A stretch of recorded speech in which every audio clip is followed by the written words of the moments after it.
ಶ್ರೀ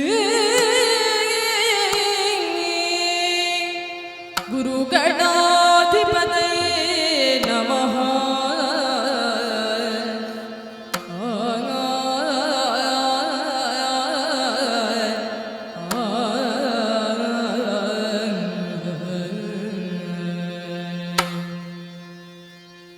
ಸುಂದರಾಂಗ ಸುಕಲಾನ್ವಿತ ಶುಭ ಚರಣ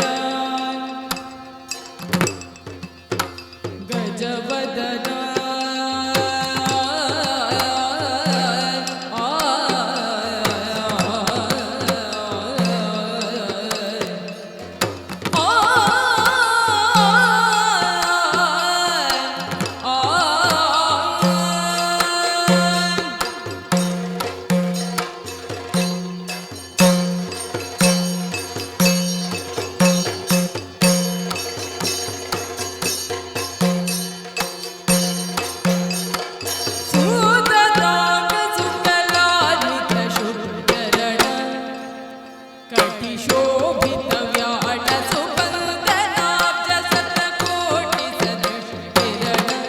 सदृश किरण सदृश किरणो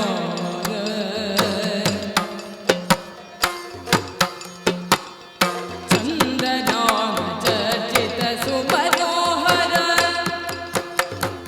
चंदनाम चर्चित सुमनोहर मंदहास महिमा बुद्धि शुभकर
ಶ್ರೀ ದುರ್ಗಾಂಬಿಕೆಯ ಬಲಗೊಂಡು ಭಕ್ತಿಯೊಳು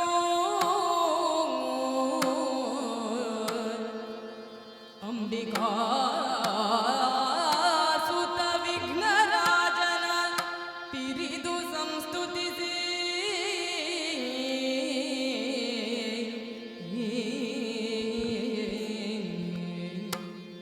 ಅಂಬುನಿಧಿಯ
ಆಶೀರ್ವದಿಸಲ್ಪಟ್ಟಂತಹ ಅಂಬೆ ಪ್ರತಿಜ್ಞಾಬದ್ಧಳಾಗಿ ಇಲ್ಲಿಂದ ತೆರಳಿದವರು. ಸಮರ್ಥರಾದಂತಹ ಪರಾಕ್ರಮಿಯನ್ನು ಹುಡುಕಿ ಆ ಮೂಲಕವಾಗಿ ಅವರನ್ನು ಕರಕೊಂಡು ಬಂದು ನಿನಗೆ ತಕ್ಕ ಶಾಸ್ತಿಯನ್ನು ಮಾಡುತ್ತೇನೆ. ಹೋದವಳು ಏನು ಮಾಡ್ತಾಳೋ ಗೊತ್ತಿಲ್ಲ. ಅಂಬೆಯಿಂದ ಏನು ಮಾಡುವುದಕ್ಕೆ ಸಾಧ್ಯ ಉಂಟು? ಹಸ್ತಿನಾವತಿಯ ಚಕ್ರವರ್ತಿ ಪೀಠದ ಮುಂದೆ ಸವಾಲೆಸೆದು ಹೋದಂತಹ ಅಂಬೆ ಯಾರನ್ನು ಮೊರೆ ಹೋಗುತ್ತಾಳೆ ಎಂದು ನಾನೆಣಿಸಿದರೆ ಕೇವಲ ಒಬ್ಬ ಬೇಡ. ಕಾಡಿನಲ್ಲಿ ಮೃಗಗಳನ್ನು ಬೇಟೆಯಾಡಿ ಜೀವನವನ್ನು ಹೊರೆಯುವಂತಹ ಬೇಡನೊಬ್ಬನನ್ನು ಕರಕೊಂಡು ಬಂದು ನನ್ನ ಎದುರಿಗೆ ನಿಲ್ಲಿಸಿದಳು. ಹಾಗಾದರೆ ಇವಳ ಮನಸ್ಥಿತಿ ಎಲ್ಲಿಗೆ ತಲುಪಿತ್ತೋ ಗೊತ್ತಾಗೋದಿಲ್ಲ. ಬೇಡನಿಗೆ ಸರಿಯಾದಂತಹ ಶಾಸ್ತಿಯನ್ನು ಮಾಡಿ ಕಳುಹಿಸಿದ್ದೇನೆ. ಏನೋ ಅಂಬೆ ಹೇಳಿದ ಮಾತಿಗೆ ಮರುಳಾಗಿ ಬಂದಿದ್ದೇನೆ, ನನ್ನನ್ನು ಕ್ಷಮಿಸಬೇಕು ಅಂತೇಳಿ ಕೇಳಿಕೊಂಡಾಗ ಅವನಿಗೆ ಪ್ರಾಣಭಿಕ್ಷೆಯನ್ನು ನೀಡಿದ್ದೇನೆ. ಕೋಪಾವಿಷ್ಟಳಾಗಿ ಮತ್ತಷ್ಟು ಛಲದಿಂದ ಮುಂದುವರಿದಂತಹ ಅಂಬೆ ಹೋದದ್ದೆಲ್ಲಿಗೆ ಎಂಬುದು ಈಗ ಗೊತ್ತಾಗುತ್ತಾ ಉಂಟು. ನನ್ನ ಗುರುಗಳಾದಂತಹ ಪರಶುರಾಮ ಮುನಿವರಿಯರು, ಅವರಲ್ಲಿ ನನಗೂ ಅಂಬೆಗೂ ನಡೆದಂತಹ ಈ ಕಲಹ, ಇದನ್ನು ತನಗೆ ಹೇಗೆ ಬೇಕೋ ಹಾಗೆ ವಿವರಿಸಿರಬೇಕು. ಇಲ್ಲದೇ ಇದ್ದರೆ ಶೈಖ್ಯಾವತ್ಯರೋ ಹೋತ್ರವಾಹನರೋ ಮಹಾಮಹಾಜ್ಞಾನಿಗಳಿರುವಂತಹ ಆ ಆಶ್ರಮದಲ್ಲಿ ಭಗವತ್ಪಾದರಾದಂತಹ ಪರಶುರಾಮ ಮಹಾಮುನಿಗಳು ಆಗಮಿಸಿದಂತಹ ಸಂದರ್ಭದಲ್ಲಿ ಈ ವಿಚಾರ ಚರ್ಚಿಸಲ್ಪಟ್ಟಿತು ಅಂತೇಳಿ ತಿಳಿದೆ. ಹೋತ್ರವಾಹನನ ಸೊಸೆ ಈಕೆ ಎಂಬುದು ತಿಳಿದು ಬಂತು. ಆದ್ದರಿಂದಲೇ ಗುರು ಪರಶುರಾಮರು ಅಂಬೆಗೆ ಅಭಯವನ್ನಿತ್ತಿದ್ದಾರೆ ಎಂಬ ಮಾತನ್ನು ತಿಳಿದದ್ದು ಈಗ ಬಂದಂತಹ ಅಕೃತವ್ರಣ. ಪರಶುರಾಮರಿಂದ ಕಳುಹಿಸಲ್ಪಟ್ಟವನು. ಒಂದು ರೀತಿಯದ್ದಾದಂತಹ ವಿಚಾರಣೆಯೇ ಗುರುಗಳ ಸಮ್ಮುಖದಲ್ಲಿ ನಡೆಯುತ್ತದೆ ಎಂಬಂತಹ ಸ್ಥಿತಿಗೆ ಈ ಪ್ರಕರಣ ಬಂದು ಮುಟ್ಟಿದೆ. ನಮ್ಮ ಪುರದ ಹೊರಬಾಹಿಯಲ್ಲಿ ತಂಗಿದಂತಹ ಗುರು ಪರಶುರಾಮರು ನನಗೆ ಹೇಳಿ ಕಳುಹಿಸಿದ್ದಾರೆ ಈ ಮುನಿಯ ಮೂಲಕ.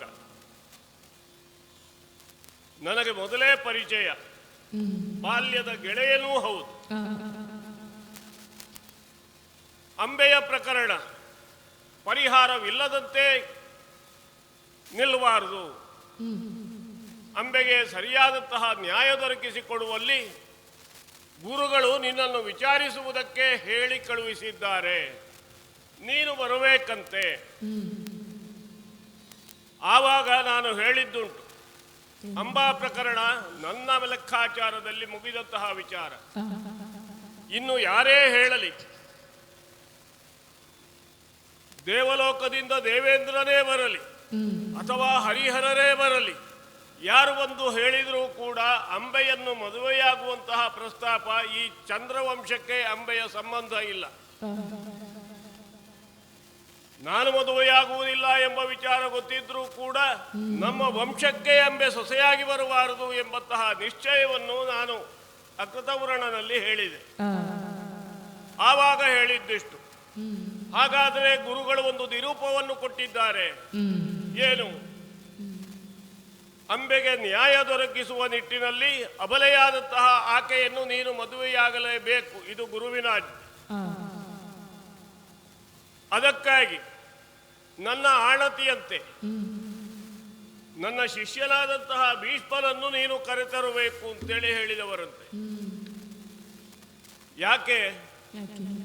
ಅಂಬೆಯನ್ನು ಮದುವೆಯಾಗುವುದಕ್ಕೆ. ಸರಿಯಾದಂತಹ ನಿರೂಪವನ್ನೇ ಕೊಟ್ಟಿದ್ದಾರೆ ಗುರುಗಳು. ಒಂದೋ ಮದುಮಗನ ದಿರಿಸನ್ನು ತೊಟ್ಟು ಹಣೆಯಲ್ಲಿ ಬಾಸಿಂಗವನ್ನು ಕಟ್ಟಿಕೊಂಡು ಬರಬೇಕು. ಅದಲ್ಲ, ಅದಕ್ಕೆ ಸಿದ್ಧನಿಲ್ಲ ಎಂದಾದರೆ ಯುದ್ಧಕ್ಕೆ ಸಿದ್ಧನಾಗಿ ಬರಬೇಕು, ಧನುಷರವ ಅಂತೂ ಬರಬೇಕು. ಗುರುಗಳ ನಿರೂಪ ಅಲ್ವೋ? ಗುರುಗಳು ಯಾಕೆ ಈ ನಿರ್ಣಯವನ್ನು ಕೈಗೊಂಡರು? ನಾನು ದಾರಿ ತಪ್ಪಿದ್ದೇನೆ? ನನ್ನ ಮನಸ್ಥಿತಿ ಏನು?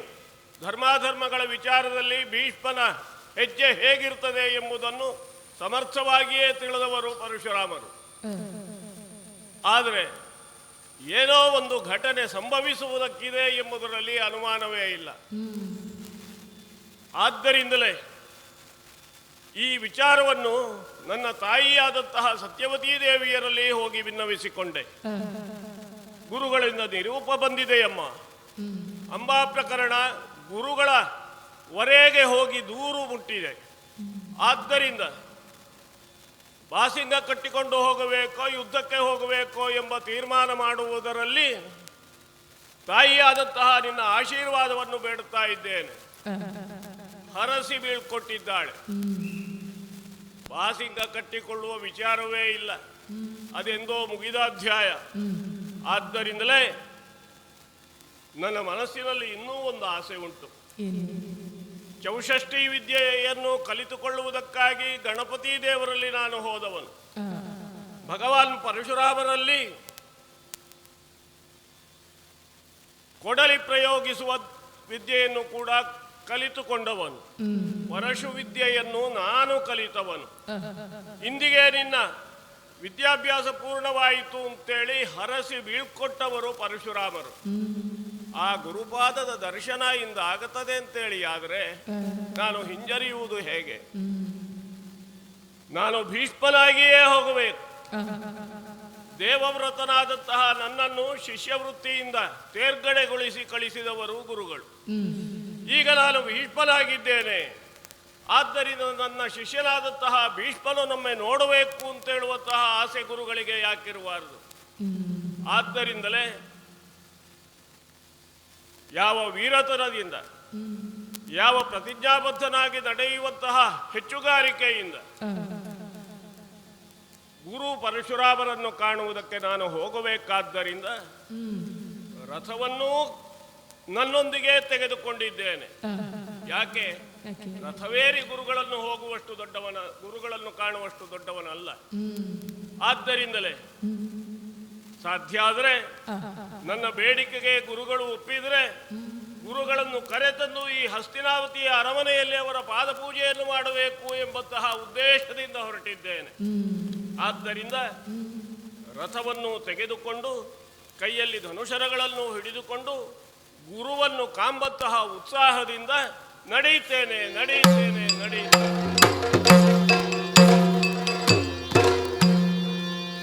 ಪರಮ ಋಷಿ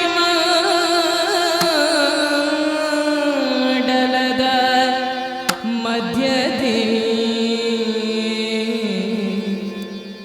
ಪರಮ ಋಷಿ ಮಂಡಲದ ಮಧ್ಯದೇ ಮೆರೆವ ಯಜ್ಞೇಶ್ವರನ ಪ್ರಭೆಯದಿ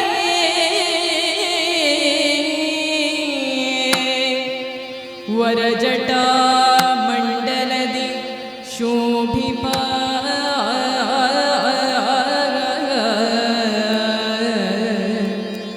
ವರಜಟಾ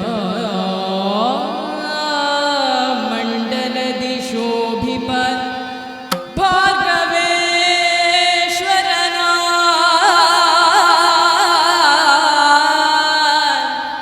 ಪರಿಕಿಸುತ್ತ ಲಭಿಲಮಿಸಿ ಭೀಷ್ಮನು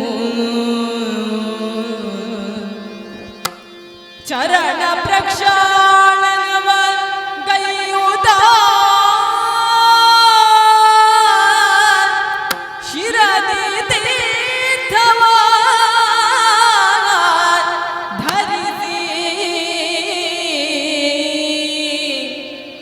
ಮಧುಪರ್ಕಾದಿಗಳನಿತ್ತು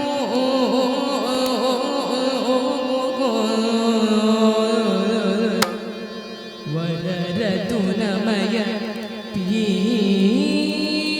ಪೀಠವಿಯುತ ಕರವಿಡಿದು ಕುಂಡಿರಿಸಿ ದೈನ್ಯದಿಗೆ ಶಿರವ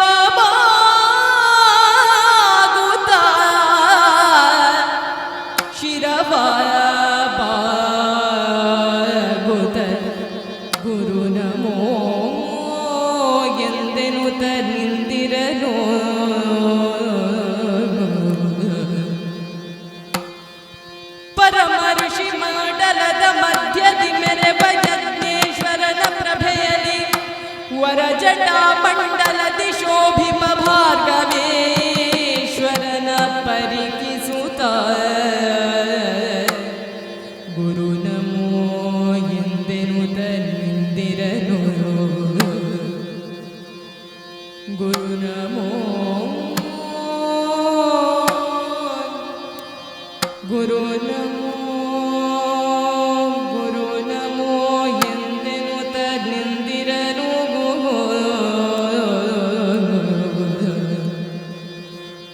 ಗುರು ನಮೋ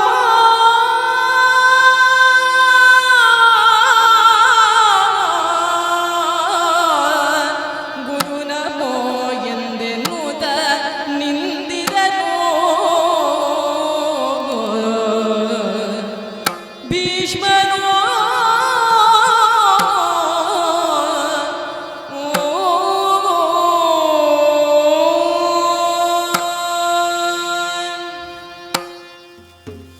ಇಂತಹ ದೃಶ್ಯವನ್ನು ನಾನು ನೋಡುತ್ತಲಿದ್ದೇನೆ.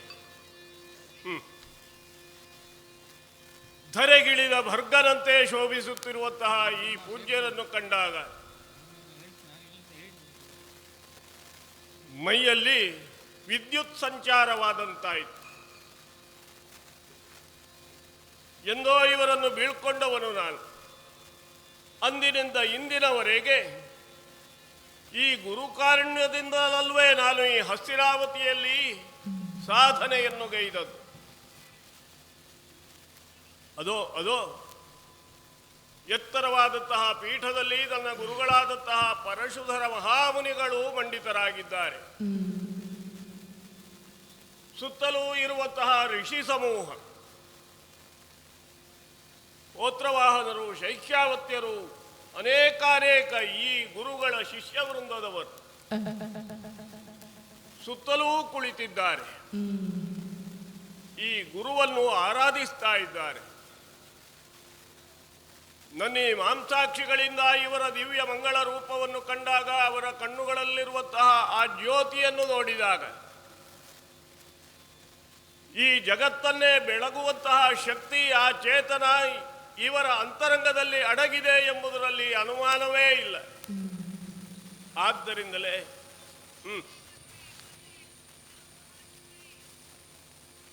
ಅಗ್ನಿಕುಂಡದಲ್ಲಿ ಪ್ರಜ್ವಲಿಸುತ್ತಿರುವಂತಹ ಅಗ್ನಿದೇವ, ಸುತ್ತಲೂ ಕುಳಿತಂತಹ ಋಷಿ ಮುನಿಗಳು ಆಜ್ಯವನ್ನು ಸಮರ್ಪಿಸುವಂತಹ ಆ ಒಂದು ದೃಶ್ಯ, ಆವಾಗ ನಭೋಮಂಡಲದತ್ತ ತನ್ನ ಕೆನ್ನಾಲಿಗೆಯನ್ನು ಚಾಚುತ್ತಾ ಮೇಲೇರುತ್ತಿರುವಂತಹ ಅಗ್ನಿಯ ಆ ಜ್ವಾಲೆ, ಪರಮ ಋಷಿಮಂಡಲದ ಮಧ್ಯದಲ್ಲಿ ಮೆರೆವಂತಹ ಯಜ್ಞೇಶ್ವರ ಈ ಗುರು ಸಾಕ್ಷಾತ್ಕಾರ. ಆದ್ದರಿಂದಲೇ ಇವರನ್ನು ಕಂಡಾಗ ಮನಸ್ಸಿಗೆ ಬಹಳಷ್ಟು ಆನಂದವಾಯಿತು. ನನ್ನ ಗುರುಗಳಾದಂತಹ ಪರಶುಧರರು ನನ್ನನ್ನು ವಿಚಾರಿಸುವುದಕ್ಕಾಗಿ, ನನ್ನನ್ನು ಮಾತಾಡಿಸುವುದಕ್ಕಾಗಿ ನನ್ನನ್ನು ಕರೆಕಳುಹಿದ್ದಾರೆ ಎಂದು ತಿಳಿದಾಗ ಸಂತಸಗೊಂಡವನು ನಾನು. ನನ್ನ ಅರಮನೆಯ ಮುಂಬಾಗಿಲಿಗೆ ಬಂದಂತಹ ಗುರುಗಳನ್ನು ಸತ್ಕರಿಸಬೇಕಾದ್ದು ನನ್ನ ಧರ್ಮ. ಆದ್ದರಿಂದ ಅವರ ಚರಣಕ್ಕೆ ಶಿರವಾಗಿದ್ದೇನೆ. ಅಷ್ಟು ಮಾತ್ರವಲ್ಲ, ಅವರನ್ನು ಎರಡೂ ಕೈಗಳನ್ನು ಹಿಡಿದು ಕರೆತಂದು ಎತ್ತರದ ಪೀಠದಲ್ಲಿ ಕುಳ್ಳಿರಿಸಿದ್ದೇನೆ, ದರ್ಭಾಸನದಲ್ಲಿ. ಪಾದ್ಯಾರ್ಘ್ಯಗಳಿಂದ ಅವರನ್ನು ಸೇವಿಸಿದ್ದೇನೆ. ಅವರಿಗೆ ಪ್ರದಕ್ಷಿಣೆ ಬಂದು ನಮಸ್ಕಾರ ಮಾಡಿ, ಆ ಮೂಲಕವಾಗಿ ಸಾಷ್ಟಾಂಗ ನಮಸ್ಕಾರವನ್ನು ಮಾಡಿ ಅವರ ಅನುಗ್ರಹವನ್ನು ಬೇಡುತ್ತಲಿದ್ದೇನೆ. ರತುನಮಯವಾದಂತಹ ಈ ಪೀಠದಲ್ಲಿ ಕುಳಿತಂತಹ ನನ್ನ ಗುರುಗಳನ್ನು ಇದೋ ಮಂಡಿಯೂರಿ ಶಿರವಾಗಿ ಎರಡೂ ಕೈಗಳನ್ನು ಜೋಡಿಸಿ ಗುರುಬ್ರಹ್ಮ ಗುರುರ್ವಿಷ್ಣು ಗುರುರ್ದೇವೋ ಮಹೇಶ್ವರ ಗುರು ಸಾಕ್ಷಾತ್ ಪರಬ್ರಹ್ಮ ತಸ್ಮೈ ಶ್ರೀ ಗುರವೇ ನಮಃ ಗುರುದೇವ ಜಗತ್ಸರ್ವಂ ತಸ್ಮೈ ಶ್ರೀ ಗುರವೇ ನಮಃ. ಸ್ವಾಮಿ ನಮೋ ನಮಃ. ನಿಮ್ಮ ಶಿಷ್ಯನಾದಂತಹ ಈ ದೇವವ್ರತ ವಂದಿಸಿಕೊಂಡಿದ್ದಾನೆ ಸ್ವಾಮಿ. ಅನುಗ್ರಹಿಸಬೇಕು. ಪರಶುಧರನಾಕ್ಷಣದಿ ಶಿಷ್ಯನ ಪರಮ ಭಕ್ತಿಗೆ ಮೆಚ್ಚಿ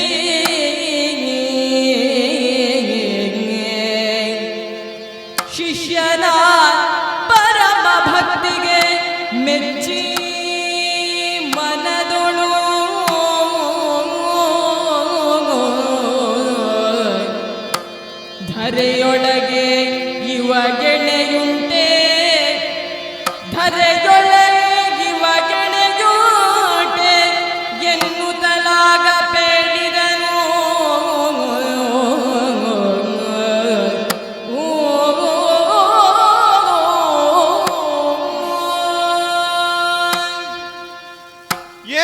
ಮಾಡಲಿ?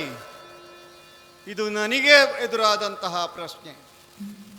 ಬಂದು ಕುಳಿತಾಗ ಇಲ್ಲಿ ನನಗೆ ಬೇಕಾದಂತಹ ರೀತಿಯಲ್ಲಿ ಸತ್ಕರಿಸಿದ ಯಾರು? ನನ್ನ ಪರಮ ಶಿಷ್ಯ, ನನ್ನ ಆತ್ಮೀಯ ಶಿಷ್ಯ, ನನ್ನ ಶಿಷ್ಯರಲ್ಲಿ ಹೆಗ್ಗಣ, ಅಂತಹ ಒಂದು ವಿಶೇಷ ಕಳಿಸಿದಂತಹ ಭೀಷ್ಮ ಇಂದು ನನ್ನನ್ನು ಈ ರೀತಿಯಲ್ಲಿ ಸತ್ಕರಿಸಿದ. ಆಗ್ತದೆ ನನಗೆ ಎದ್ದು ಅವನ ಬೆನ್ನನ್ನೊಮ್ಮೆ ನೇವರಿಸೋಣ, ಆಶೀರ್ವಾದಿಸೋಣ ಅಂತೇಳಿ ಮನಸ್ಸಿನಲ್ಲಿ ಆಗ್ತದೆ. ಆದರೆ ಈ ತನಕ ಇದ್ದದ್ದು ಹೀಗೆ. ಗುರುವನ್ನು ಕೂಡ ಮಿಗಿಲಿಸಿದ ಶಿಷ್ಯ ನನಗೆ ಆದನಲ್ಲ ಎನ್ನುವಂಥದ್ದು. ಚಂದ್ರವಂಶದಲ್ಲಿ ಹುಟ್ಟಿ ಇಷ್ಟು ಎತ್ತರಕ್ಕೆ ಬೆಳೆದಂತಹ ಭೀಷ್ಮ ಇಂದು ಈ ಹಂತದಲ್ಲಿದ್ದಾನೆ ಅಂತ ಹೇಳಿದರೆ ಗುರುವಿಗೆ ನಿಜವಾದಂತಹ ಆನಂದ ಅಲ್ವೇ? ಯಾವಾಗ ಗುರುವನ್ನು ಮೀರಿಸ್ತಾನೋ ಶಿಷ್ಯ, ಆಗ ನಿಜವಾದಂತಹ ಗುರುವಿಗೆ ಆಗುವಂತಹ ಸಂತಸ ಅದ್ಭುತ. ಆದರೆ ಈಗ ನಾನು ಆ ಸ್ಥಿತಿಯಲ್ಲಿದ್ದೇನೆ. ನನ್ನ ಶಿಷ್ಯನನ್ನೆತ್ತಿ ಅವನ ಬೆನ್ನನ್ನು ನೇವರಿಸುವಂತಹ ಆ ಒಂದು ಸ್ಥಿತಿ ನನ್ನಲ್ಲಿ ಉಂಟೆ? ಯಾಕಿಲ್ಲ? ಸುತ್ತಲೂ ಋಷಿ ಮಂಡಲ, ಪರಮ ಋಷಿ ಮಂಡಲದ ಮಧ್ಯದಲ್ಲಿ ಕುಳಿತಿಹ ಪರಶುರಾಮನನು ಹೇಳಿದನಲ್ಲ, ಯಾಕೆ ಇವತ್ತು ಹಾಗೆ ಇಲ್ಲ? ಜೊತೆಗೆ ಅವಳು ಇದ್ದಾಳಲ್ಲ, ನೋಡ್ತಾ ಇದ್ದಾಳಲ್ಲ, ಏನು ನಮಗೆ ಸಮಸ್ಯೆ ತಂದೊಡ್ಡಿದ್ದಾಳೆ, ಅವಳು ಜೊತೆಗಿದ್ದಾಳೆ. ನಾನು ನನ್ನ ಶಿಷ್ಯನನ್ನು ಎತ್ತಿ ಪ್ರೀತಿಸಿ ಆಶೀರ್ವದಿಸಿದರೆ ಏನು ತಿಳ್ಕೊಳ್ತಾರೆ ಇವರು? ಕೇವಲ ಇದು ನಾಟಕ ಅಂತೇಳಿ ತಿಳ್ಕೊಳ್ಳಲಾರ್ರಿ. ಹಾಗಾದರೆ ಮನಸ್ಸಿನಲ್ಲಿ ಇಂತಹ ಯೋಚನೆಗಳಿದ್ದರೂ ಕೂಡ, ಮನಸ್ಸಿನಲ್ಲಿ ಇಂತಹ ನೋವುಗಳಿದ್ದರೂ ಕೂಡ, ಈಗ ಅವನು ಮಾಡಿದಂಥ ವಿಷಯಕ್ಕೆ ಮನಸ್ಸು ಕಠಿಣ ಆಗ್ತಾ ಇದೆ. ಅವಳು ಬಂದ ದೂರಿನ ಮೇಲೆ ಅವನು ಮಾಡಿದ್ದು ತಪ್ಪೇ ಅಂತೇಳಿ ಅನಿಸ್ತಾ ಇದೆ. ಶಿಷ್ಯನೇ ಆಗಲಿ, ಮಕ್ಕಳೇ ಆಗಲಿ, ಯಾರೇ ಆಗಲಿ ತಪ್ಪು ಮಾಡಿದರೆ ಗುರು ಆದವ ಶಿಕ್ಷೆ ನೀಡಲೇಬೇಕು. ಶಿಕ್ಷೆ ನೀಡುವ ಮೂಲಕ ಶಿಕ್ಷಣ ಆಗಲೇಬೇಕು ಅವರಿಗೆ. ಹಾಗಾದರೆ ಮಾಡಿದ್ದು ತಪ್ಪಲ್ಲವೇ ಭೀಷ್ಮ? ಆ ತಪ್ಪಿಗೆ ಸರಿಯಾದಂಥ ಶಿಕ್ಷೆ ಆಗಬೇಡಿ. ಯಾರು ಶಿಕ್ಷೆ ಕೊಡೋದು? ಯಾರು ಮುಂದೆ ಬರಲಾರರು. ಯಾಕೆಂದರೆ ಅಂತಹ ದುರವೀರ ಆತ. ಹಾಗಿರುವಾಗ ಸಾಮಾನ್ಯವಾಗಿ ಯಾರಲ್ಲಿ ದೂರ ಹೇಳಬೇಕು ಅವರಲ್ಲಿ ಬಂದು ದೂರ ಹೇಳಿದ್ದಾಳೆ ಅಂಬೆ. ಋಷಿಗಣನವು ನನ್ನಲ್ಲಿ ಹೇಳ್ತಾ ಇದೆ, ಭೀಷ್ಮನನ್ನು ಕರೆದು ಬುದ್ಧಿ ಹೇಳಿ ಎಂಬುದಾಗಿ. ಹಾಗಾದರೆ ಬುದ್ಧಿ ಹೇಳಬೇಕು ಅವನಿಗೆ. ಕೈ ಜೋಡಿಸಿ ನಿಂತಿದ್ದಾನಲ್ಲ, ಕೇಳ್ತೇನಂತೆ. ಮನಸ್ಸಿನಲ್ಲಿ ಈ ರೀತಿಯ ಯೋಚನೆಗಳಿದ್ರೂ ಕೂಡ ಹೊರಗೆ ಕಾಠಿಣ್ಯವನ್ನೇ ಪ್ರದರ್ಶಿಸುತ್ತಾ ಕೇಳ್ತೇನಂತೆ, ಭೀಷ್ಮ ಎತ್ತಲಿರಿಸಿದ ನಿನ್ನ ಬುದ್ಧಿಯನ್ನು. ಎತ್ತಲಿರಿಸಿದೆ ಭೀಷ್ಮ ಬುದ್ಧಿಗಳ ನೀಗ.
ಕಟ್ಟಿಕೊಂಡು ಬಾ. ಆ, ಅದಲ್ಲವಾದರೆ ಆ, ಯುದ್ಧೋಚಿತವಾದಂತಹ ಉಡುಗೆ, ಬೇಕಾದಂತಹ ಅಸ್ತ್ರ ಶಸ್ತ್ರಗಳನ್ನ ಧರಿಸಿಕೊಂಡೇ ಬಾ ಎಂಬುದಾಗಿ ಹೇಳಿ ಕಳಿಸಿದ್ದೆ. ಹಾಗೆ ಬಂದಿದ್ದೇನೆ ಗುರುವರ್ಯ. ಅಂದ್ರೆ ಬಾಸಿಂಗದ ಔತಣ ಬೇಡ ನಿನಗೆ ಅಂತೇಳಿ ಆಯ್ತಲ್ಲ. ನಿಮ್ಮ ನಿರೂಪವೇ ಹಾಗೆ ಅಲ್ವ? ನನ್ನ ನಿರೂಪವೇ ಹಾಗೆ. ಯಾಕೆ ಅಂತೇಳಿ ಅರ್ಥ ಆಗಿದೆಯಾ? ಯಾಕೆ? ನೀನೇನು ಮಾಡಿದ್ದು ಅವಳಲ್ಲಿ ನಿಂತಿರುವಾಗಲೇ ನಿನಗೆ ಅರ್ಥ ಆಗಿರಬೇಕು. ಬಾಸಿಂಗವನ್ನು ಕಟ್ಟಿಕೊಂಡು ಬಾ ಅಂತ ಹೇಳಿದ್ರೆ ಯಾರು ದೂರಿಟ್ಟವಳು ಎಂಬುದಾಗಿ. ಅದು ಮದುವೆಯಾಗುವವರಿಗಲ್ವ ಗುರುಗಳೇ ಬಾಸಿಂಗ, ನಮಗೆಲ್ಲ ಯಾಕೆ ಅದು? ಆದರೆ ನೀನು ಮಾಡಿದಂತಹ ಕಾರ್ಯ ಹಾಗೆ ಇತ್ತು. ಹಲವು ಪ್ರಶ್ನೆಗಳು ನನ್ನಲ್ಲಿ ಹೇಳ್ತಾ ಉಂಟು. ಏನು? ಕಾಶಿರಾಜನ ಆ, ಸ್ವಯಂವರ ಮಂಟಪಕ್ಕೆ ನೀನು ಯಾಕೆ ಹೋದೆ? ಸ್ವಯಂವರಕ್ಕೆ ಹೋದದ್ದು ಕಾಶಿರಾಜನಾದಂತಹ ಪ್ರತಾಪಸೇನ ಮಕ್ಕಳಿಗೆ ಸ್ವಯಂವರ ಎಂಬ ನಿರ್ಣಯ ಮಾಡಿದ್ದಾನೆ. ನಿಮಗೆ ಆಹ್ವಾನ ಇತ್ತ? ನಮಗೆ ಆಹ್ವಾನ ಇರಲಿಲ್ಲ, ಆದ್ರಿಂದಲೇ ಹೋದದ್ದು. ಆಹ್ವಾನ ಯಾಕೆ ಕೊಡ್ಲಿಲ್ಲ? ಆ ಬಗ್ಗೆ ಯೋಚಿಸಿಕೊಳ್ಳಬೇಕಿತ್ತು. ಆ, ಯಾವುದಾರೊಂದು ಶುಭ ಸಮಾರಂಭ ಇರಲಿ, ಹ್ಮ್ ಈಗ ಹೇಳಿದಂತಹ ಸ್ವಯಂವರವೇ ಇರಲಿ, ನಿಮಗೆ ಆಹ್ವಾನ ಬಂದಿಲ್ಲ ಅಂತ ಹೇಳಿದ್ರೆ ನೀವು ಅಲ್ಲಿಗೆ ಹೋಗ್ಲಿಕ್ಕೆ ತಕ್ಕುದಾದವರಲ್ಲ. ಗುರುವರ್ಯ, ಹೋಗ್ಲೇಬೇಕಿತ್ತ? ಗುರುವರ್ಯ, ಹ, ಹೋಗಬೇಕು ಅಂತೇಳಿ ಹಸ್ತಿನಾವತಿಯಲ್ಲಿ ನಮ್ಮ ತಾಯಿ ಹ್ಮ್ ಅಪ್ಪಣೆ ಕೊಟ್ಟ ಕಾರಣ ನಾನು ಹೋದವನು. ಹ್ಮ್ ಕರಿಪುರದ ಭೀಷ್ಮನಿಗೆ ಅರಿಯದ ಹಾಗೆ ಸ್ವಯಂವರವನ್ನು ಮಾಡಬೇಕು ಅಂತೇಳಿ ಪ್ರತಾಪಸೇನ ನಿರ್ಣಯ ಮಾಡಿದವನು. ಹ, ಹಸ್ತಿನಾವತಿ ಎಂಬುದು ಚಕ್ರವರ್ತಿ ಪೀಠ ಎಂದಾದಾಗ ಹ್ಮ್ ಚಕ್ರವರ್ತಿ ಪೀಠಕ್ಕೆ ಆಹ್ವಾನವಿಲ್ಲದೆ ಹ್ಮ್ ತಾನು ತನ್ನ ಮಕ್ಕಳಿಗೆ ಸ್ವಯಂವರವನ್ನು ಮಾಡ್ತಾನೆ ಅಂತೇಳಿ ಆದರೆ ಹ್ಮ್ ಅದನ್ನು ವಿರೋಧಿಸಬೇಕಾದ್ದು ಚಕ್ರವರ್ತಿ ಪೀಠದ ನಮ್ಮ ಕರ್ತವ್ಯ ಎಂಬ ನಿರ್ಣಯ ಮಾಡಿದ್ದೇವೆ ನಾವು. ಹ, ಆದ್ದರಿಂದಲೇ ಹೋಗಿದ್ದೇನೆ. ಯಾಕಾಗಿ ಸ್ವಯಂವರ ಅಲ್ಲಿ ಮಾಡಿದ್ರು? ಹ, ಭೀಷ್ಮ ಆದಂತ ನೀನು ಯೋಚಿಸಬೇಕಿತ್ತು. ನೀನಲ್ಲಿ ಹೋಗುವುದು ತಕ್ಕುದೇ ಎನ್ನುವಂಥದ್ದು ನನ್ನ ಪ್ರಶ್ನೆ. ಹ, ಸ್ವಯಂವರ ಯಾಕಾಗಿ ಅಲ್ಲಿ?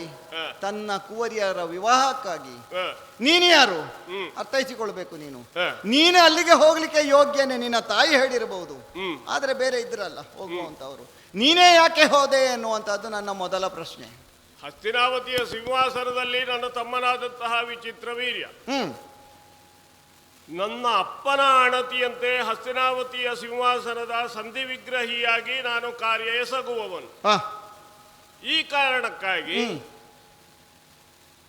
ಕರಿಪುರದವರನ್ನು ನಿರ್ಲಕ್ಷಿಸಿ ಒಬ್ಬರು ಸ್ವಯಂವರ ಮಾಡ್ತಾರೆ ಅಂತೇಳಿ ಆದರೆ ಹ್ಮ್ ಅದನ್ನು ವಿರೋಧಿಸಬೇಕಾದ್ದು ನಮ್ಮ ಕರ್ತವ್ಯ. ಯಾಕಂದ್ರೆ ಹ್ಮ್ ಚಕ್ರವರ್ತಿ ಪೀಠಕ್ಕಿರುವಂತಹ ಗೌರವಕ್ಕೆ ಅವ ಭಂಗ ತಂದಿದ್ದಾನೆ ಎಂಬುದೇ ತಾತ್ಪರ್ಯ. ಹ್ಮ್ ಆದ್ರಿಂದಲೇ ಹೋಗಿದ್ದೇನೆ. ಹ್ಮ್ ನಿರ್ಲಕ್ಷಿಸಿ ಎನ್ನುವಲ್ಲಿಗೆ ಒಪ್ಪಿದುಕೊಂಡೆ ನಾನು. ಹ. ಆದ್ರೆ ಅಲ್ಲಿ ಮಾಡಿದಂತಹ ಘಟನೆ ಏನು ಅದನ್ನ ನೀನು ಯೋಚಿಸಿಕೊಳ್ಳಬೇಕು. ಏನು ಮಾಡಿ ನೀನಲ್ಲಿ ಹೋದೆ ಅಂತೇಳಿ ಆದೊಡನೆ ಅಲ್ಲಿ ವರಾಪೇಕ್ಷಾಕ್ಷಿ ಆಗಿದ್ದವರು ಅಂದ್ರೆ ವಧುವನ್ನ ವರಿಸ್ಲಿಕ್ಕೆ ಬೇಕಾಗಿ ಬಂದಂತಹ ಎಲ್ಲಾ ರಾಜಕುಮಾರರು ಕೂಡ ನಿನ್ನನ್ನ ನೋಡಿದೊಡನೆ ದಿಗ್ಭ್ರಮೆಗೊಂಡ್ರು. ಯಾಕೆಂದ್ರೆ ಭೀಷ್ಮ ಅಂದ್ರೆ ಯಾರು ಅಂತೇಳಿ ಚೆನ್ನಾಗಿ ಅವರಿಗೆ ಗೊತ್ತಿತ್ತು. ಹಾಗಿರುವಾಗ ಭೀಷ್ಮ ಅಲ್ಲಿಗೆ ಬಂದ ಅಂತ ಹೇಳಿದ್ರೆ ಏನು ಅರ್ಥೈಸಿಕೊಂಡ್ರು? ಭೀಷ್ಮ ಅವರು ವರನಾಗಿ ಇಲ್ಲಿ ಕಾಣಿಸಿಕೊಂಡಿದ್ದಾನೆ. ಇಲ್ಲಿ ಸ್ವಯಂವರ ಮಂಟಪಕ್ಕೆ ಅವನು ಬಂದ ಅಂತ ಹೇಳಿದ್ರೆ ಅವನು ವರನಾಗಿಯೇ ಬಂದಿದ್ದಾನೆ ಎನ್ನುವುದನ್ನು ಅರ್ಥೈಸಿಕೊಂಡ್ರು. ಆದ ಕಾರಣ ಅವರೆಲ್ಲ ಹಿಂದೆ ಸರಿದ್ರು. ಯಾರು ಕೂಡ ನಿನ್ನ ಮುಂದೆ ಬರಲಿಲ್ಲ. ನೀನು ವಿರೋಧಕ್ಕಾಗಿ ನಿಮಗೆ ಆಹ್ವಾನ ಕೊಡದೇ ಇರುವುದಕ್ಕಾಗಿ ಅಲ್ಲಿ ಹೋದೆ. ಆದ್ರೆ ಮಾಡಿದಂತ ಕೆಲಸವು ಅದು ಆಯ್ತು. ಅಲ್ಲಿ ವಿರೋಧಿಸಬಹುದಿತ್ತು. ಪ್ರತಾಪಸೇನಲ್ಲಿ ನಮಗೆ ಯಾಕೆ ಆಹ್ವಾನ ಕೊಡ್ಲಿಲ್ಲ, ನಮ್ಮದು ವಿರೋಧ ಉಂಟು ಅಂತೇಳಿ ಅವನನ್ನು ದಂಡಿಸಬಹುದಿತ್ತು. ಅಷ್ಟೇ ಮಾತ್ರವೇ ಮಾಡಿದ್ದೆ ನೀನು. ಮತ್ತೇನು ಮುಂದೇನು ಮಾಡಿದೆ ನೀನು? ನಿನ್ನನ್ನು ನೋಡಿದೊಡನೆ ಅಲ್ಲಿರುವಂತಹ ವರ ಅಪೇಕ್ಷಾಂಕ್ಷಿಗಳಂದ್ರೆ ವರರು ಎಲ್ಲರೂ ಕೂಡ ಅಂದ್ರೆ ರಾಜಕುಮಾರರೆಲ್ಲರೂ ಕೂಡ ಹಿಂದೆ ಸರಿದ್ರು. ಯಾರೋ ಒಬ್ಬ ಇದ್ದಂತೆ ಸಾಲ್ವ ಎನ್ನುವ ಅವನ ಎದುರಿಕೆ ಬಂದ. ಅವನನ್ನು ಹೊಡೆದೆ ಬಡದೆ ಓಡಿಸಿದೆ. ಪೆಟ್ಟು ತಿಂದು ಓಡಿ ಹೋದ ಅವನು. ಮತ್ತೆ ನೀನು ಮಾಡಿದ್ದೆ ಅಂತದು ಅಷ್ಟೇ. ಆದ್ರೆ ನಿನಗೆ ಹಿಂದಿರುಗಿ ಬರ್ಬೋದಿತ್ತು. ಆದ್ರೆ ನೀನೇನು ಮಾಡಿದೆ ಹೇಳು, ಅದನ್ನು ಹೇಳು. ಏನು ಮಾಡಿದೆ? ಏನು ಮಾಡಿದೆ? ನನಗೆ ಬಂದಂತಹ ವಾರ್ತೆಯ ಪ್ರಕಾರ ಏರಿರಿ ಎಣ್ಣೆಯ ರಥನ ಅಂತೇಳಿ 3 ಕುವರಿಯರನ್ನ ಹೇಳಿದೆಯಲ್ಲ. ನಾನು ಮೊದಲು ಮಾಡಿದ್ದೆ ಅದೇ ಕೆಲಸ. ಹಾ, ಹೋದಾಕ್ಷಣವೇ ಭೀಷ್ಮರ ಪ್ರವೇಶ ಸ್ವಯಂವರ ಮಂಟಪಕ್ಕಾಯಿತು ಎಂದಾಗಲೇ ರಾಜಾಧಿರಾಜರು ತಮ್ಮ ತಮ್ಮೊಳಗೆ ಹೋರಾಟ ನಡೆಸುತ್ತಿದ್ದವರು ಎಲ್ಲರೂ ಕೂಡ ಆಯುಧಗಳನ್ನು ಕೆಳಗೆ ಹಾಕಿ ನನ್ನ ಅಸ್ತಿತ್ವವನ್ನು ಒಪ್ಪಿಕೊಂಡವರು. ಹೌದು. ಯಾರೊಬ್ಬರೂ ನನ್ನನ್ನು ವಿರೋಧಿಸಿದವರಿಲ್ಲ. ನಾನು ಹೋದಂತಹ ಉದ್ದೇಶ ಏನು ಅದನ್ನು ಭಿನ್ನವಿಸ್ತೇನೆ. ತಮ್ಮನಿಗೆ ಗುರುವರ್ಯ, ಈಕೆ ಹಾ ಈ ಅಂಬೆ ಹಾ ಮಾತೆಯ ಅನುಗ್ರಹದಿಂದ ಅವಳ ಆಣತಿಯಂತೆ ನಾನು ಹೊರಟವನು ಹೌದು. ಅದು ಇಲ್ಲಿ ನಿರ್ಣಯವಾದಂತಹ ವಿಚಾರ. ಹಾ ಆದರೆ ನೀವೀಗ ಹೇಳಿದ್ರಲ್ಲ, ಹಾ ಸ್ವಯಂವರ ಮಂಟಪದಲ್ಲಿ ದುಷ್ಟನಾದಂತಹ ಒಬ್ಬ ಸಾಲ್ವ ಉಳಿದ ರಾಜಾಧಿರಾಜರನ್ನು ಸೋಲಿಸಿ ತಾನೇ ತಾನಾಗಿ ಮೆರೆದಂತಹ ಸಂದರ್ಭದಲ್ಲಿ ಆ ಸಂದರ್ಭಕ್ಕೆ ನನ್ನ ಪ್ರವೇಶವಾದದ್ದು. ಆವಾಗ ನನ್ನನ್ನು ಸಾಲ್ವನೂ ಎದುರಿಸಲಿಲ್ಲ, ರಾಜರೂ ಎದುರಿಸಲಿಲ್ಲ. ಈಗ ಬಂದಂತಹ ಸಮಸ್ಯೆ ಏನು ಗೊತ್ತಾ? ಏನು? ನಿಮಗೆ ಸರಿಯಾಗಿ ಯಾರು ದೂರು ಕೊಡ್ಲಿಲ್ಲ, ಮತ್ತೆ ವಿವರಣೆ ಕೊಡ್ಲಿಲ್ಲ. ನಾನು ಹೇಳ್ತೇನೆ, ಗುರುವರ್ಯ